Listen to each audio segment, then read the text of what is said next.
walk out right before I even start speaking. At least give me a chance to offend you. Come on, guys. All right, so my name's Russ Syphert. I work at Micron in information security, where I run the incident response and the threat intel teams. And I'm going to talk to you a little bit today about human-centric threat hunting. So what that means and a little bit about how to do it. A couple disclaimers before we get started. So everything I'm going to share with you today is not classified. You can go out there and find it on Wikipedia. You can sift through the internet and find all that stuff. So I come from a classified background, so I'm going to share some stories, but none of it's secret or anything like that. So don't tweet anything like, hey, this guy's giving all the really cool stuff out there. That's not going to happen.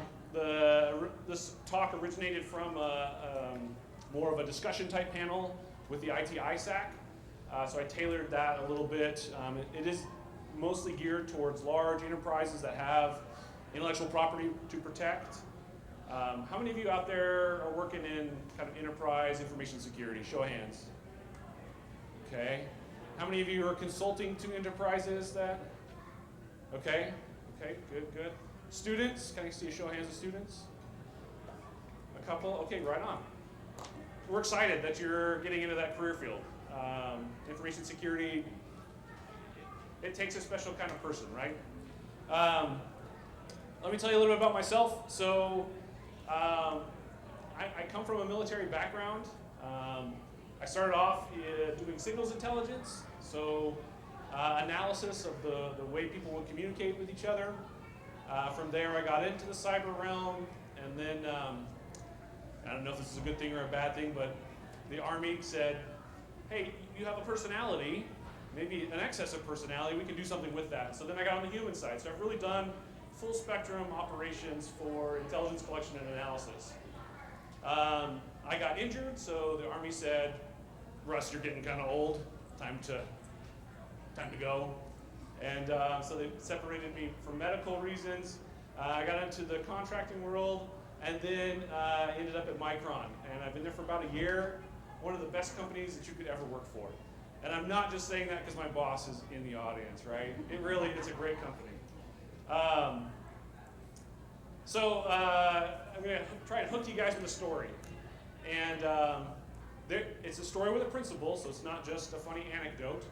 So I want you to kind of pay attention to this and see if maybe you've experienced the same thing.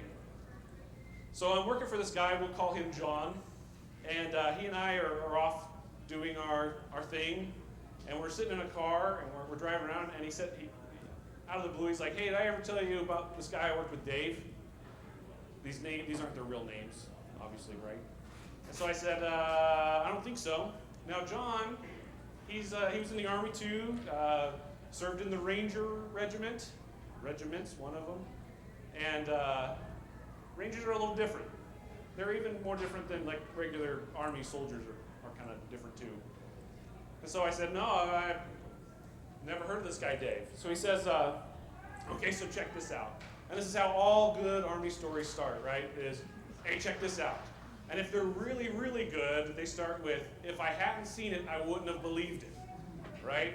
Usually with some profanity in there, but I'll spare you from that. So he says, okay, check this out. This is John talking, right? I'm working on duty, right? And I'm sitting at the desk, and you always have to have a soldier on duty. And he's like, I'm sitting at the desk, and in comes this lieutenant, and he is just worked up. He's upset. And he says to me, what's going on? My soldiers are getting hit with grapefruits. And so I look at him, and I'm like, I have no idea.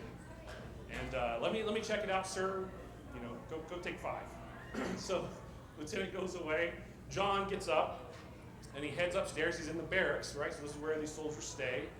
And he heads upstairs in the barracks, and he starts to notice junior soldiers, so privates, right? And we're taught when we are made leaders to keep privates busy, because if you don't, they'll get into trouble, right? And I know you see parallels to users, so don't pretend like you don't. So he sees these privates, and he's like, what's going on? And he gets upstairs onto the 3rd floor, and he sees his buddy Dave poke his head out of the door.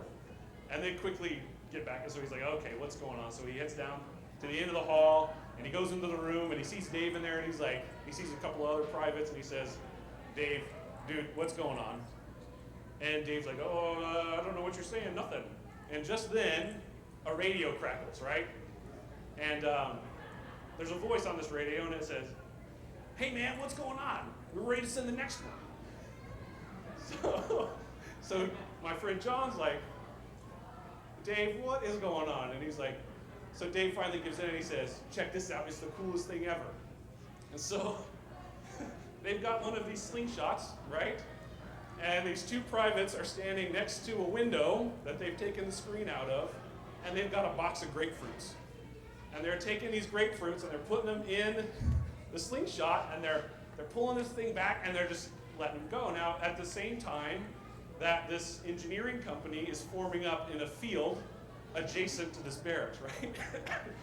And so, remember when I told you that ranges are a little different, right? They've gone full tilt on this. So they've got a guy on the roof with binoculars, they're communicating with a radio, and he's telling them where the grapefruits are landing so they can adjust aim to hit soldiers, right? So my friend John, he's like, I can't believe this is really happening. He goes over to the window, he looks out the window, and sure enough, there are these engineers, and they've got guys on the ground that have been hit by these grapefruits. And so he's like, you guys, get this crap out of here, and he's trying to control it. So I'm laughing uncontrollably because of course this would happen, right? You couldn't like make it up. And he looks at me and he's like, do you know what, Russ? I would have never imagined that something like this could happen. But if I had, it would have been Dave that would think of it and do it, right? Now think to yourself, how many times have I seen something happen, right? And when I see who the user was that did it, I go, I never would have thought this could happen, but if it was, it would have been him, right? He would have thought of this. Now, I tell you the story because I want to illustrate a point. The point is this. Every one of you has this ability to kind of size people up, right? Every one of us does. And we tend to meet people and we're like, okay, that's kind of who this person is, and we get to know them a little bit, and we're like, okay, that's who this person is, and maybe we need to keep an eye on them because they might do something crazy or whatever. But we don't know how to articulate that very well. So that's really what the point is today, is to help you sort of articulate what those things are and help you kind of narrow down those really high-risk users, right, that you want to keep an eye on. So just remember, grapefruits, slingshots, soldiers down. It had to be Dave, right? So most of the time as threat hunters, we tend to focus on ones and zeros, right? We look at systems, we look at machines for problems, and we look at them for solutions, right? So we're looking for the latest and greatest tool, an algorithm, whatever, to try and solve our problem of insider threats. And the thing is that behind every one of those threats is a Dennis Nedry from Jurassic Park. And if you don't know that reference, you're either very young or I'm very old. And I hope it's not the latter, right? So if we take that approach and we say, okay, it's a human that's interfacing with the system, or it's a human that's setting up a system or configuring a system, then we can start to think about humans more in terms of risk rather than systems, right? And I just want you to kind of start making that shift. We're going to talk today about PAM. Now, when we're talking about humans, that's a 3-hour discussion. I was told a couple things by my friends on the B-side staff, and that was, you've got a much shorter amount of time, and be entertaining, right? and keep things concise. So we're only going to focus on this one little piece. If you want to talk more about some of those other pieces, I'm happy to point you in the right direction. But we're going to talk today about PAM. And no, none of those PAMs. This is an acronym because that's what we love in the military. We love acronyms. And so this one's about placement, access, and motivation, right? Thanks.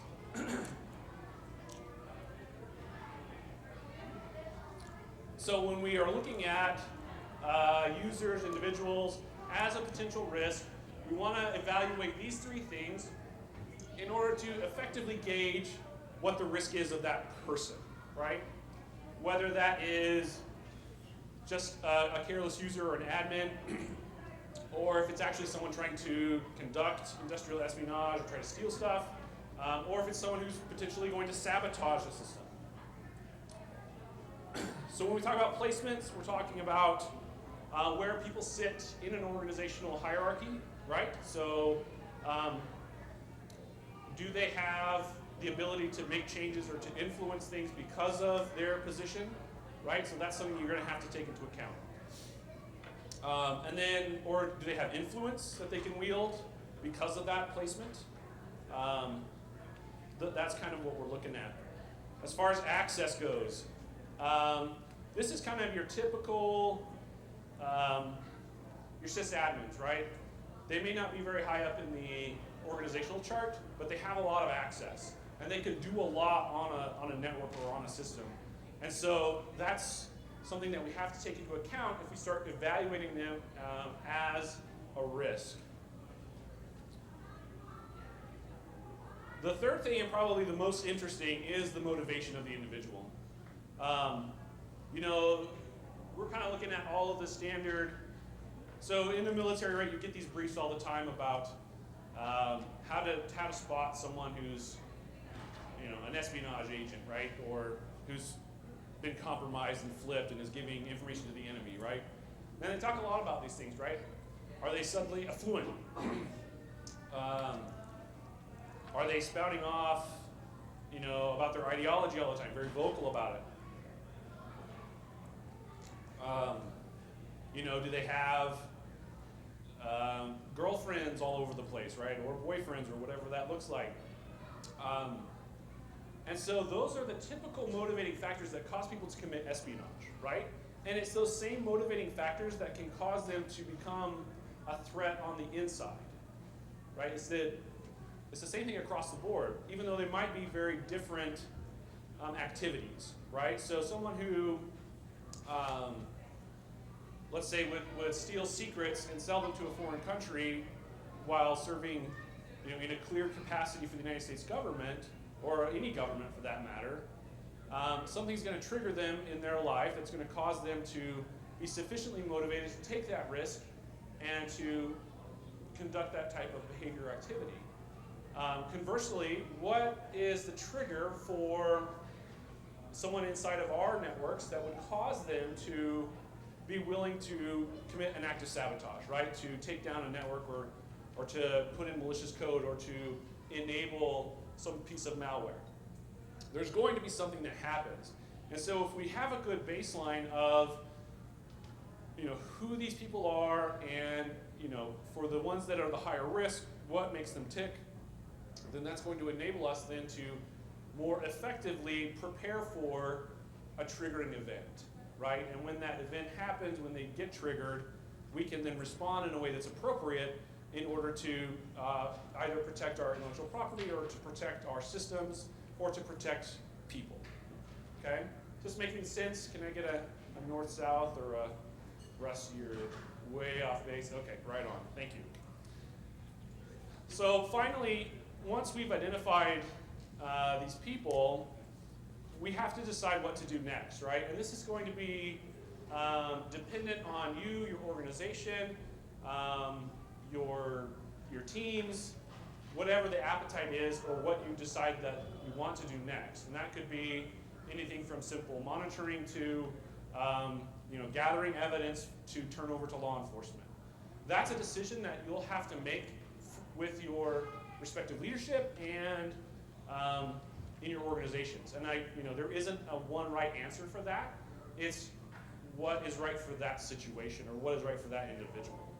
And it's really important but you've got to start thinking about these things at the time that you begin the assessments, right? And know what are the steps that we're going to take in order to prepare for these eventualities. Does this make sense? Okay. Wow, I really blazed through that one. Okay. That's it in a nutshell. Pam, placement, access, motivation. Take a look. What you're really looking for is that sweet spot, right? Where all three of those things converge. There'll be if you look at like a Venn diagram, there'll be a very small interchange, and that's the people that you want to keep the eye on the most.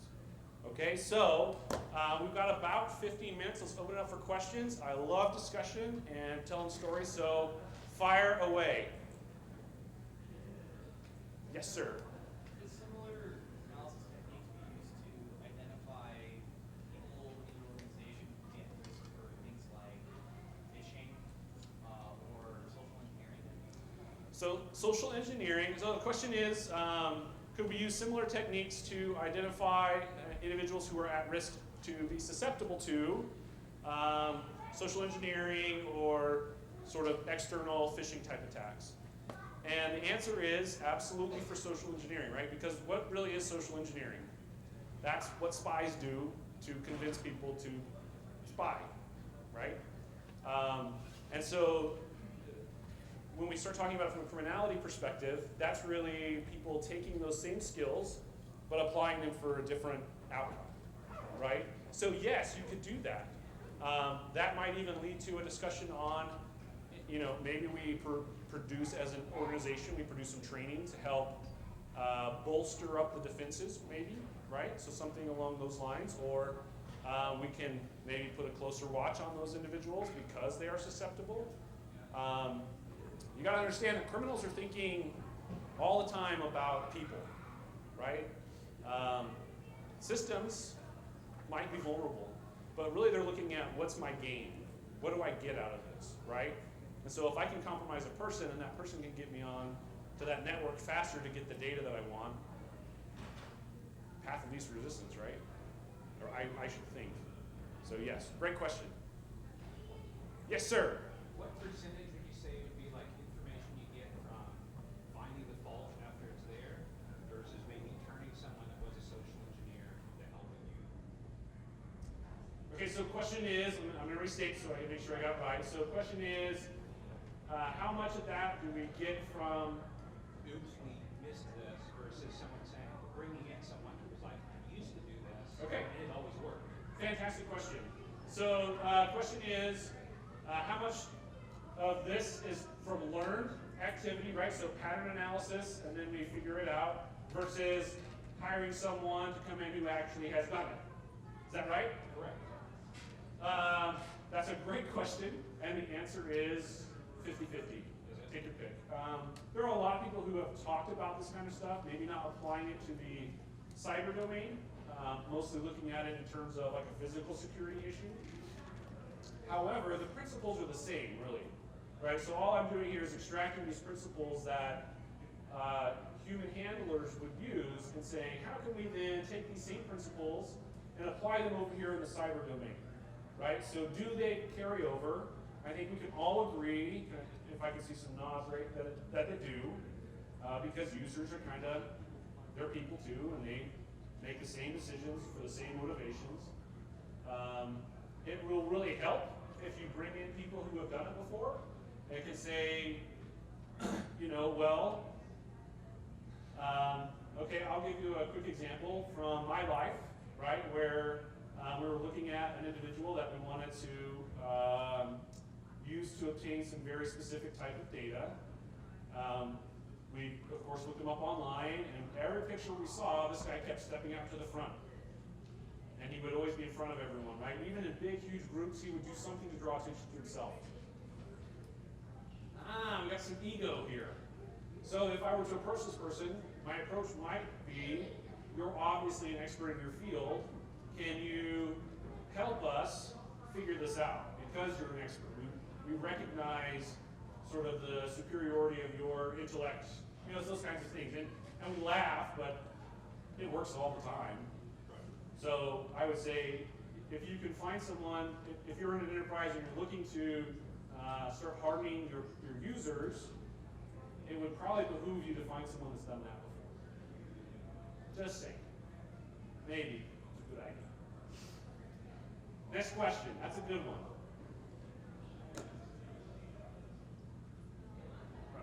Yeah. So that very large chip manufacturer that you may or may not have mentioned that you work for, I'm not sure if you did or not, but they were recently in the news and might have centered around some kind of human-centered threat hunting. Can you speak to that at all, and how maybe some of these processes pointed you guys not in this venue.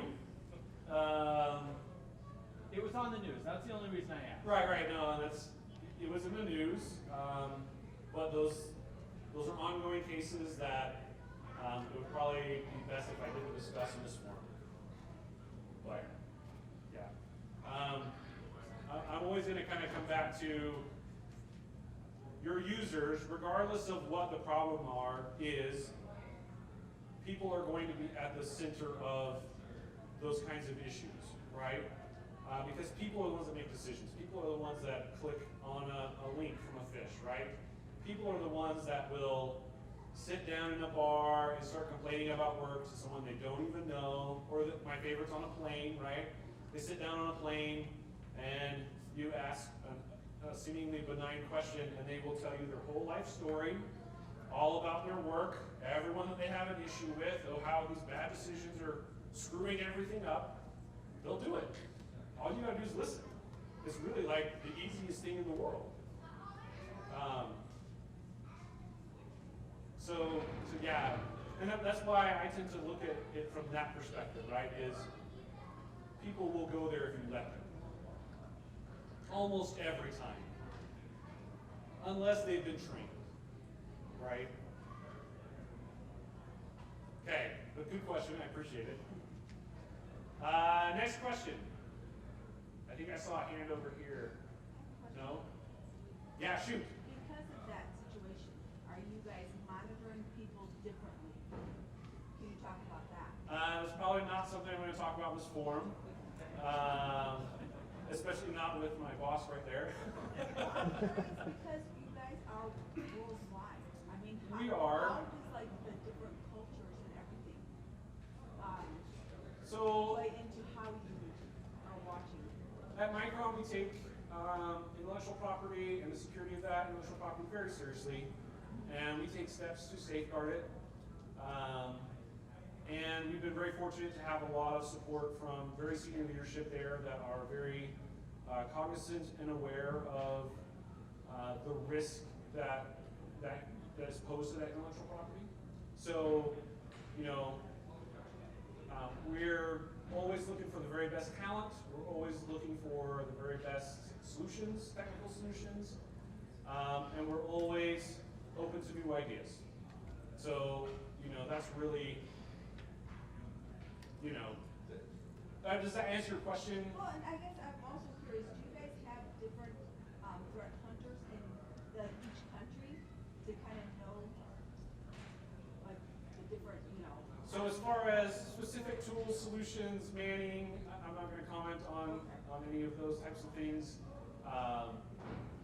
Like I said, we're always open to new ideas and we're always looking for the very best talent. Maybe to put it in a more generic sense, how much of being aware of threats at the human layer, as it were, is just the human thing, and how much of it is cultural and understanding cultural things or things about different areas? So that's actually a great question, and you definitely have to take the culture into account, right? Because, we're here's a better way to look at it. So academia versus industry, right? Academia is really built on the free exchange and flow of information, right? And so people who have sort of, matured in that environment are going to expect a lot more freedom and ability to interchange with their peers the types of things they're working on. Whereas in industry, where you're looking at specifically manufacturing specific processes and techniques and materials that you would use to build a product, well, that's very much the secret sauce, as it were, right, or the recipe for Coke. Their whole brand is built on the protection of that intellectual property. And so when we as security professionals start looking at that and how best do we address some of those issues, we have to take those things into account, right? So if it's a person that comes from academia, maybe it's some additional training that needs to occur. If it's someone from a more open, region of the world where they don't particularly think of, like privacy is a good example, right? So if you're in Europe and you're having to look at the privacy regulations there, you have to take very specific steps as part of your program and pay very close attention to those things. And I think that when we make those priorities, we're more effective at protecting our information. Other questions? Yes, sir, in the back. So Russ, from a fixing the problem perspective, right? The red team finds an open port on a computer, they go under it. You come in from a human-centric threat modeling perspective, and Bob in accounting is likely going to sell secrets or compromise something. Not having committed the acts, in the military, you have to use some, you have other mechanisms for dealing with potential threats. Yeah. On the corporate civilian side, what do you do with Bob? And training, I know, is the first step, but if Yep. it's a situation where he is legitimately going to be an insider threat, in your opinion, how would you handle that as a, not you as a company, but in a general sense? I appreciate the making that vague. Okay, so the question is, what do we do if we identify someone from a predictive analysis perspective, right? So we've predicted that this person is susceptible to committing one of these acts. And the answer is, so I spent most of my time around NSA in the military, right? And the NSA, you're going to always hear, well, it depends. Well, it depends. We'd say, well, do we want to go after this? Well, it depends. And the answer is, it depends. You need to have a discussion with Bob's manager and leadership and kind of decide if the risk is worth it. Because sometimes it is. And then it's up to you as the security guy to figure out how to mitigate the risk or how to put controls in place to prevent the eventuality of that from happening. And that's, it's going to be situational dependent. Does that answer your question? Sure, yeah, thanks. I know it's not a clear-cut, 1-0 answer, and that's what we love, right? We like 1 or 0. Which one is it? But it isn't a 1-0 solution. It's going to have to be what works right for you, what works right for the company, what's right for Bob, because he hasn't done anything wrong yet. And we believe that you punish people after the crime, not before, right? Actually, segues into something. At what process is your team involved in the hiring process? Are you guys there from the beginning to the end, or you kind of assume? So the question is, at what part of the hiring process does the security team become involved? So from a generic standpoint, that's going to be a question that your security team needs to discuss with HR. I think that as we're talking here and as we're looking at Pam as a concern, there's definitely an argument to be made to bring the security team into that conversation pretty early. Again, it depends on what the appetite is with human resources to involve you in that discussion. Certainly, it would be prudent to look at very sensitive positions and maybe have that discussion earlier in the recruiting process rather than after the fact. But with each company, it's just going to sort of depend. Okay, does that answer your question? My counsel is, really, especially if you're in an enterprise, work at building up good relationships and partnerships across the enterprise, right? You want security to be everyone's friend, not the person who's always getting in the way, right? And so how well you're able to manage those relationships is going to determine just what kind of an impact that your organization is going to be able to make on that business, right? I see Walmart shaking his head yes, so right on. Appreciate that. Yes, sir. Just, I think, maybe an add-on to your question about, was it Bob? Similar to closing a TCP port that's shown up was open. You might go back and look at, well, what access does Bob have? And just review all access controls. If he's, like any number of other employees, he's done 3 other jobs, kept all of those memberships and all of that, so it might be time to launch an audit on Bob's access. Let's make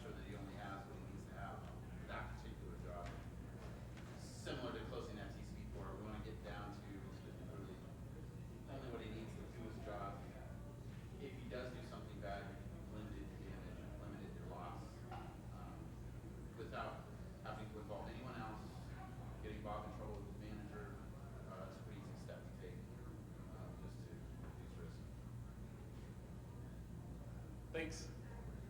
Okay, we're about out of time. I think we've got time for one more question. No, this doesn't affect your chances to win the raffle. Although I wish it did, because then we'd probably get a plethora of questions. All right, guys. Thanks so much for your time and your attention. Really appreciate it. Especially thanks for the questions. I'm much more of a discussion type person than a lecture. So thanks for coming out today and being a part of the security community in Boise. Right on. Thanks, guys.